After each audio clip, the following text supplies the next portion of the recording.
Hi, everyone. I'm Brene Brown, and this is Unlocking Us. I'm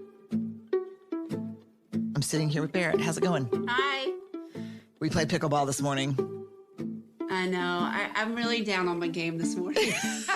Why? We won the first one. I think I was really distracted, and so I was just kind of like, I don't like when I'm distracted. I want to be in the game.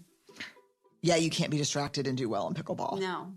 I thought I was going to get in around the pole in ATP and hit my leg instead. That's how distracted I was. So around the post is post, whatever, pole, but around the post is like when someone hits it so wide, you don't have to hit it back over the net. You can actually go around the post and back in their court.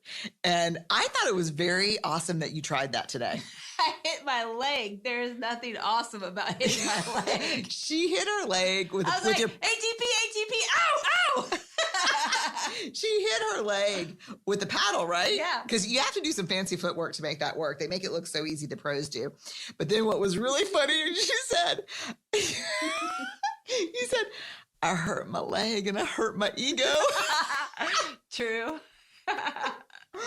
Oh, a little bit of the Brown family competitiveness this morning. Speak for yourself. No. Speak for both of us. All right. It's been a full-on fall, yes? Yes. So I went straight from writing Atlas of the Heart into preparing for HBO. Yes. Lots of podcasts. Let me tell you something. They used to say, I heard this the first time I wrote a book. They're like, the work begins when you turn in the book. And I'm like, oh, screw you. I'm like, that cannot be true because that does. And it's actually kind of true. There's a lot of weird stuff that happens after you turn a book in. So it's been really busy and nuts, but I've also been playing. I have protected my pickleball time. Yeah, you have. You've done a good job. Like, no joke. Like I had to make it almost non-negotiable. Yeah. And I'm playing a lot of pickleball and I'm still grumpy and tired. So could you only imagine? Nope. Rude. And oh my God, now it's the holidays. Oh my God. How? I don't know how it happened, but let me just tell you this. When is this podcast coming out? It's coming out right around the corner, right? Yep. This podcast is going to be coming out on Wednesday.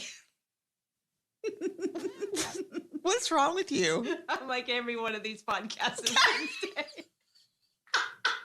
We're punch drunk, y'all. Try to find the calendar. It's coming out Thursday during our fall break, the 24th, right? It's Wednesday, yes, November 24th. It's coming out on Wednesday. This is where we are, y'all. Yeah, this is where we are. Yeah, it's coming out on the 24th.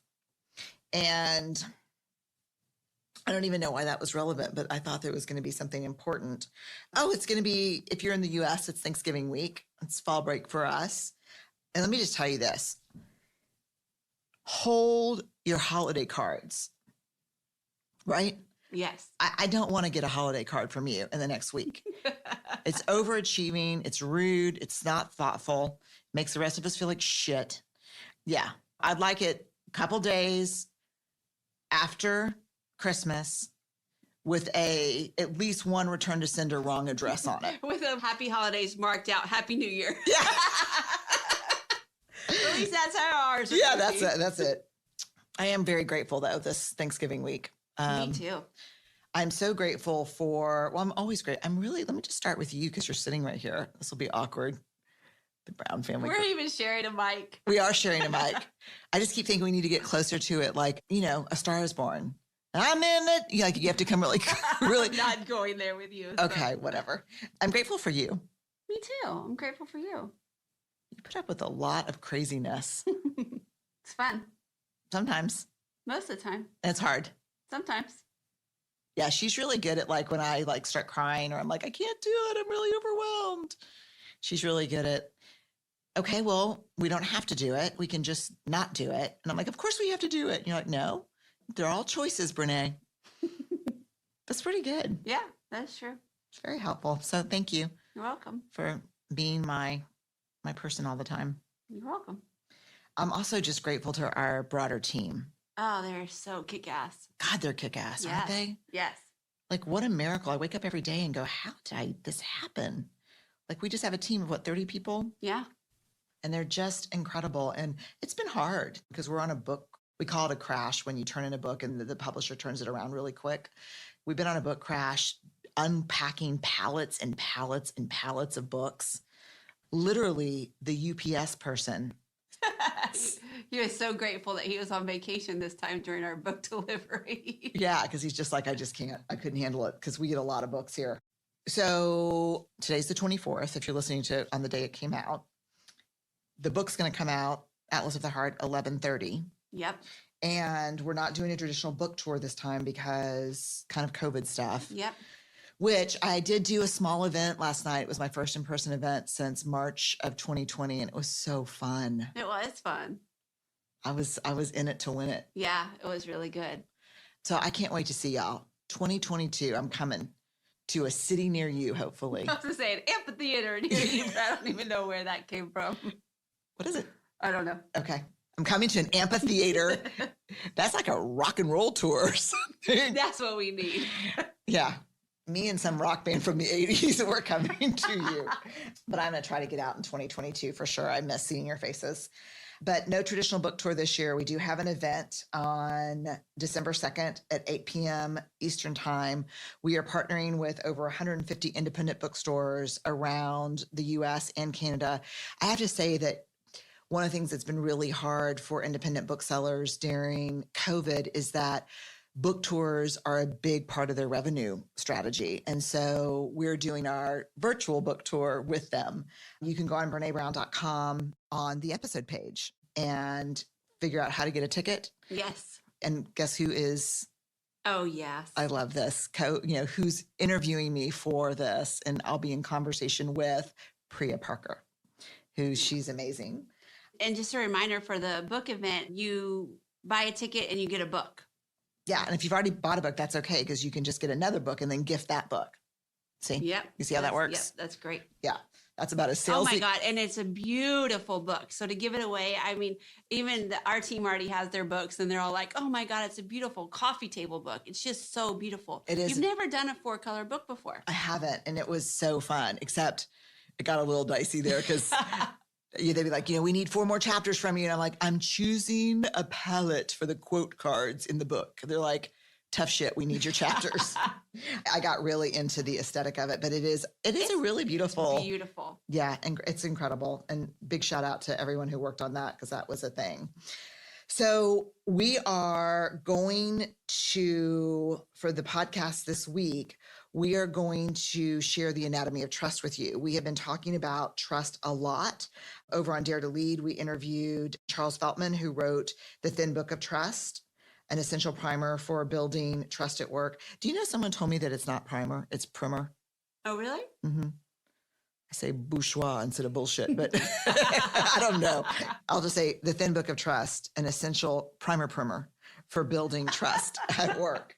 Barrett and I also did 2 episodes on trust in the workplace. And so I did a talk at UCLA at Royce Hall for Oprah's Super Soul Sessions, where I talked about the fundamentals of trust. And I really walked through braving for the first time. So that's what I'm sharing with y'all this Thanksgiving. And so I think it's helpful because it's not using the acronym braving for trust isn't just a work thing. It's just a life thing, right? Yeah. I mean, even in the event that you did last night, we touched on parenting and even talking about braving from a parenting perspective was so great last night. Yeah, it's very helpful because it's really hurtful when you've got trust issues with your kids and you just use that big gauzy term of trust. They don't know what it means. We don't even know what it means. But if you can get really granular and behavioral and operationalize the elements of trust and say, this is where we're struggling or this is where I'm struggling, super helpful. So enjoy. If you're celebrating a fall break or Thanksgiving this week, we're grateful for you. And here's the anatomy of trust.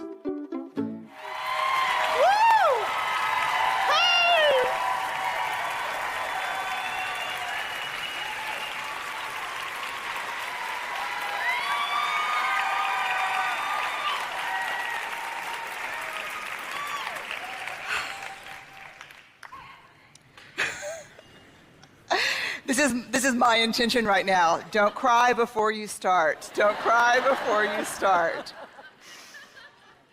Oh, it just feels like an incredible understatement to say how grateful I am to be here. with all of you. I feel like I have a relationship with many of you on social media, and you were like, T-minus 2 days. I'm like, it's coming! We're going to be together. So I am so grateful to be here with you.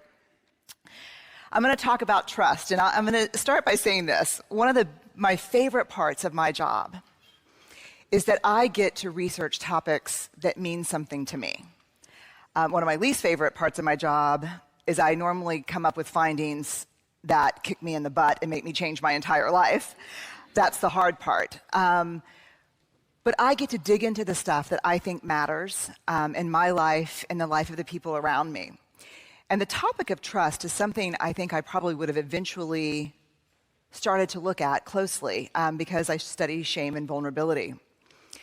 But there's a very personal reason I jumped to trust early in my research career, and it was a personal experience. One day, my daughter, Ellen, came home from school. She was in 3rd grade, and the minute we closed the front door, she literally just started sobbing and slid down the door until she was just kind of a heap of crying on the floor. And of course, it scared me, and I said, oh my, what's wrong, Ellen? What happened? What happened? And she pulled herself together enough to say, something really hard happened to me today at school, and I shared it with a couple of my friends during recess. And by the time we got back into the classroom, everyone in my class knew what had happened. And they were laughing and pointing at me and calling me names. And it was so bad, and the kids were being so disruptive, that her teacher even had to take marbles out of this marble jar. And the marble jar in the classroom is a jar where if the kids are making great choices together, the teacher adds marbles. If they're making not great choices, the teacher takes out marbles. And if the jar gets filled up, there's a celebration for the class. And so she said, it was one of the worst moments of my life. They were laughing and pointing, and Miss Balkin, my teacher, kept saying, I'm going to take marbles out, and she didn't know what was happening. And she looked at me, and she, just with this face that is just seared into my mind, and said, I will never trust anyone again. And my first reaction, to be really honest with you, was damn straight. You don't tell anybody anything but your mama. Yeah, right? That's it. I mean, that was my like, you just tell me. And when you grow up and you go off to school, mama will go too. I'll get a little apartment. And the other thing I was thinking, to be quite honest with you, is I will find out who those kids were. And while I'm not going to beat up a 9-year-old, I know their mamas. That's the place you go to. And I'm like, how am I going to explain trust to this 3rd grader in front of me? So I took a deep breath and I said, Ellen, trust is like a marble jar. She said, what do you mean? And I said, you share those hard stories and those hard things that are happening to you with friends who over time you filled up their marble jar. They've done thing after thing after thing where you're like, I know I can share this with this person. Does that make sense? And that's what Ellen said. Yes, that makes sense. And I said, do you have any marble jar friends? And she said, oh yeah, I totally. Hannah and Lorna are marble jar friends. And I said, and then this is where things got interesting. And I said, tell me what you mean. How do they earn marbles for you? And she's like, well, Lorna, if there's not a seat for me at the lunch cafeteria, she'll scoot over and give me half a Heine seat. And I'm like, she will? She's like, yeah, she'll just sit that like that, and so I can sit with her. And I said, that's a big deal. This is not what I was expecting to hear. And I said, then she said, and you know Hannah on Sunday at my soccer game? And I was waiting for this story where she said, I got hit by a ball, and I was laying on the field, and Hannah picked me up and ran me to first aid. And I was like, yeah? And she said, Hannah looked over and she saw Oma and Opa, my parents, her grandparents, and she said, look, your Oma and Opa are here. And I was like, boy, she got a marble for that? And she goes, well, not all my friends have 8 grandparents. Because my parents are divorced and remarried. My husband's parents are divorced and remarried. And she said, and it was so nice to me that she remembered their names. And I was like, And she said, do you have marble jar friends? And I said, yeah, I do have a couple of marble jar friends. And she said, well, what kind of things do they do to get marbles? And this feeling came over me, and I thought, the first thing I could think of, because we were talking about the soccer game, was that same game, my good friend Eileen walked up to my parents and said, Deanne, David, good to see you. And I remember what that felt like for me. And I was like, certainly, trust cannot be built by these small, insignificant moments in our lives. It's got to be a grander gesture than that. So as a researcher, I start looking into the data. I gather up the doctoral students who've worked with me. We start looking, and it is crystal clear. Trust is built in very small moments. And when we started looking at examples of when people talked about trust in the research, they said things like, yeah, I really trust my boss. She even asked me how my mom's chemotherapy was going. I trust my neighbor, because if something's going on with my kid, it doesn't matter what she's doing, she'll come over and help me figure it out. You know, one of the number one things emerged around trust in small things? People who attend funerals. This is someone who showed up at my sister's funeral. Another huge marble jar moment for people, I trust him because he'll ask for help when he needs it. How many of you are better at giving help than asking for help? Right? So asking for help is one of those moments. So one of the ways I work as a grounded theory researcher is I look at the data first, then I go in and see what other researchers are talking about and saying, because we believe the best theories are not built on other existing theories, but on our own lived experiences. So after I had looked at this, I said, let me see what the research says. And I went to John Gottman, who's been studying relationship for 30 years. He has an amazing work on trust and betrayal. And the first thing I read, trust is built in the smallest of moments. And he calls them sliding door moments. Sliding Doors is a movie with Gwyneth Paltrow from the 90s. Have y'all seen this movie? So it's a really tough movie, because what happens is it follows her life to this seemingly unimportant moment where she's trying to get on a train. And she makes the train, but the movie stops and splits into two parts, where she makes the train and she doesn't make the train. And it follows them to radically different endings. And he would argue that trust is a sliding door moment. And the example that he gives is so powerful. He said he was lying in bed one night. He had 10 pages left of his murder mystery. And he had a feeling he knew who the killer was, but he was dying to finish this book. So he said, I want to get up, brush my teeth, go to the bathroom, and get back in and not have to get up. I just want, that feeling when you just want to get all situated and read the end of your book. So he gets up and he walks past his wife in the bathroom who's brushing her hair and who looks really sad.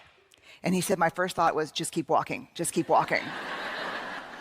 And how many of you have had that moment where you walk past someone and you're like, oh God, avert your eyes. Or you look at caller ID or your cell phone and you're like, oh yeah, I know she's in a big mess right now. I don't have time to pick up the phone, right? Yes or no? This looks like guilty laughter to me. He said, that's a sliding door moment. And here's what struck me about his story. Because he said, there is the opportunity to build trust. And there is the opportunity to betray.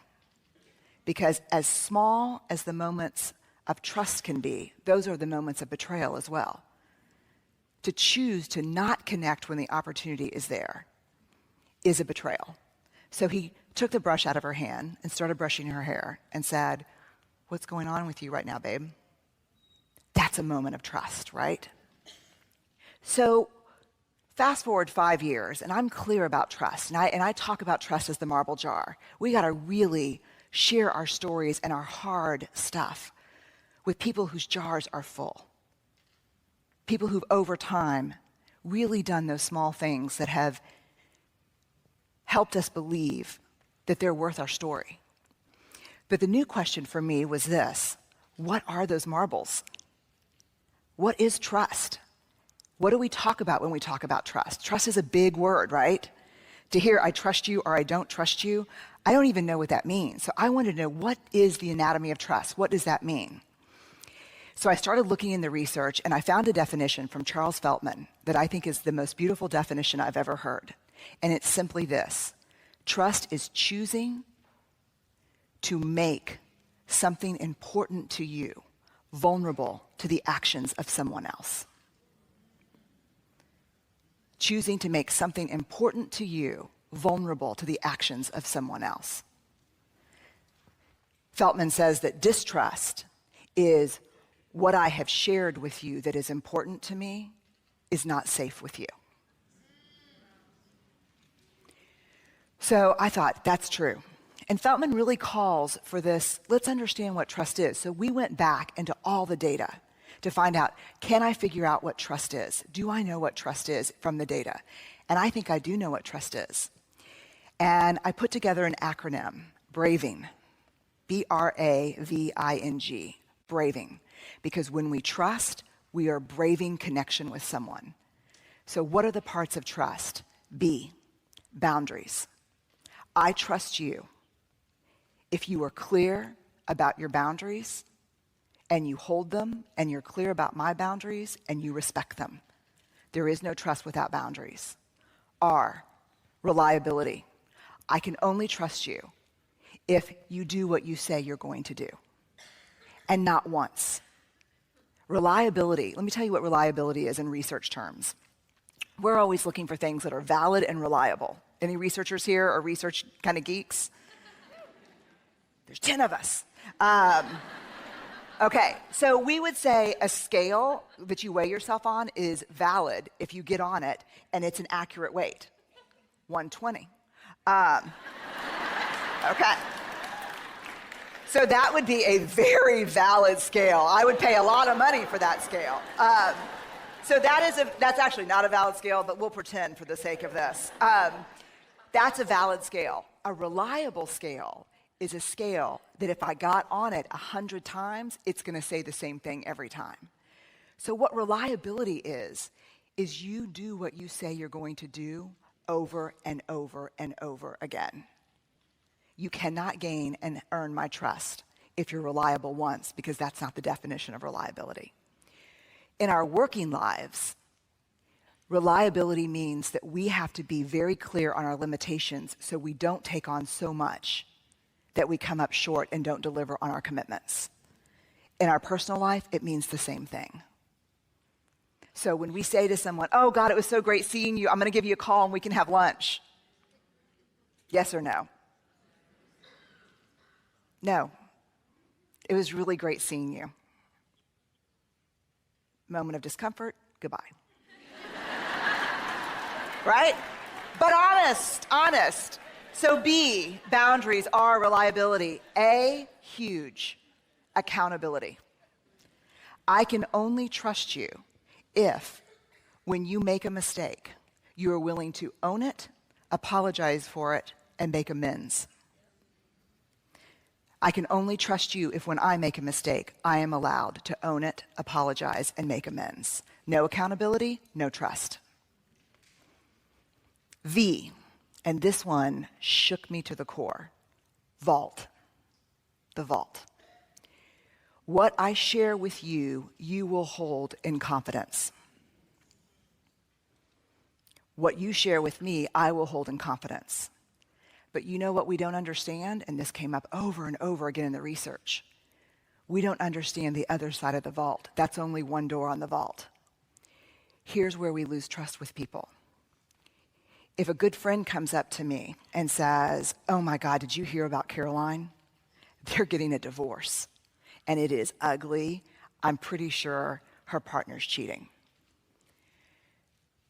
You have just shared something with me that was not yours to share. And now my trust for you, even though you're gossiping and giving me the juice, now my trust for you is completely diminished. Does that make sense? So the vault is not just about the fact that you hold my confidences. It's that in our relationship, I see that you acknowledge confidentiality. Here's the tricky thing about the vault. A lot of times, we share things that are not ours to share as a way to hotwire connection with a friend, right? If you don't have anything nice to say, come sit next to me. You know, that's our, yes or no? Like, our closeness is built on talking bad about other people. You know what I call that? Common enemy intimacy. What we have is not real. The intimacy we have is built on hating the same people. And that's counterfeit. That's counterfeit trust. That's not real. So the vault means you respect my story, but you respect other people's story. Integrity. I cannot trust you and be in a trusting relationship with you if you do not act from a place of integrity and encourage me to do the same. So what is integrity? So I came up with this definition because I didn't like any of the ones out there, and that's what I do when I don't like them. I do. I look in the data and I say, what's integrity? Here's what I think integrity is. 3 pieces. It's choosing courage over comfort, choosing what's right over what's fun, fast, or easy, and practicing your values, not just professing your values. Right? I mean, that's integrity. In non-judgment, I can fall apart, ask for help, and be in struggle without being judged by you. And you can fall apart and be in struggle and ask for help without being judged by me. Which is really hard because we're better at helping than we are asking for help. And we think that we've set up trusting relationships with people who really trust us because we're always there to help them. But let me tell you this, if you can't ask for help and they cannot reciprocate that, that is not a trusting relationship. Period. And when we assign value to needing help, when I think less of myself for needing help, whether you're conscious of it or not, when you offer help to someone, you think less of them too. You cannot judge yourself for needing help, but not judge others for needing your help. And somewhere in there, if you're like me, you're getting value from being a helper in a relationship. You think that's your worth. But real trust doesn't exist unless help is reciprocal and non-judgment. The last one is G, generosity. Our relationship is only a trusting relationship if you can assume the most generous thing about my words, intentions, and behaviors, and then check in with me. So if I screw up, say something, forget something, you will make a generous assumption and say, yesterday was my mom's 1-year anniversary of her death, and it was really tough for me.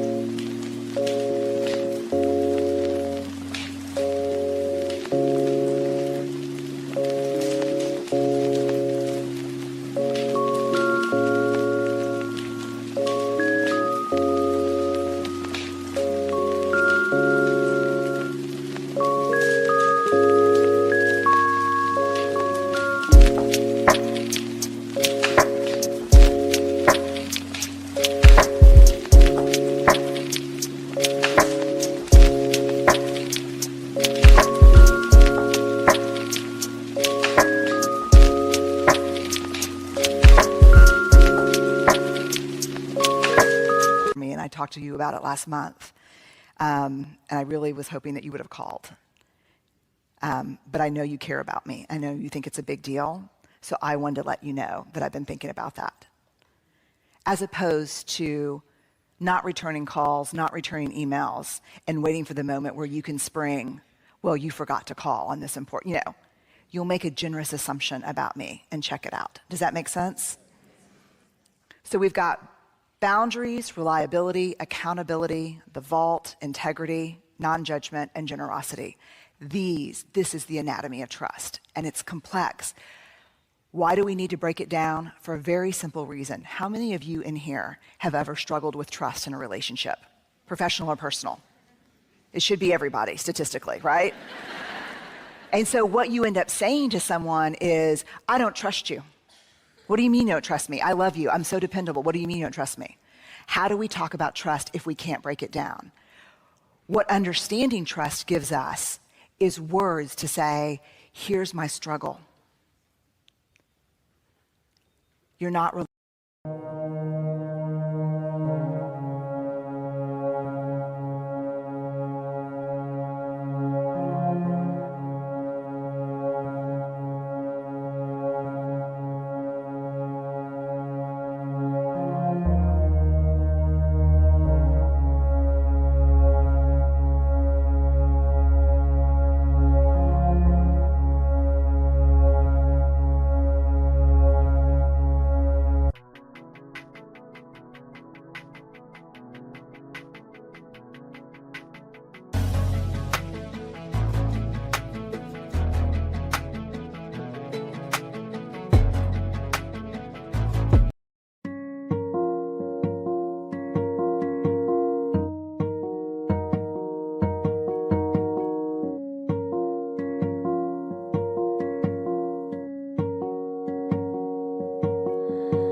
give myself the benefit of the doubt. Was I generous toward myself?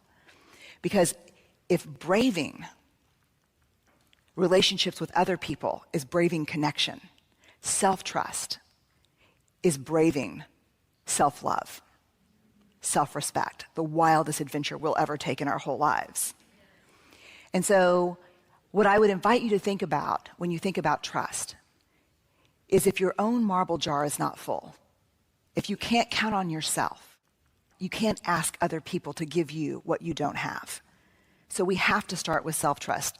There's a great quote from Maya Angelou that says, "I don't trust people who don't love themselves, but say I love you." Right? She quotes an African proverb when she said that, and she said, "Be wary of the naked man offering you a shirt." And so a lot of times, if you find yourself in struggle with trust, the thing to examine first is your own marble jar.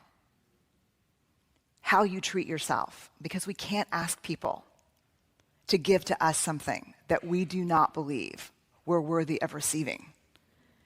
And you will know you're worthy of receiving it when you trust yourself above everyone else. So thank y'all so much. I'm so honored to be here.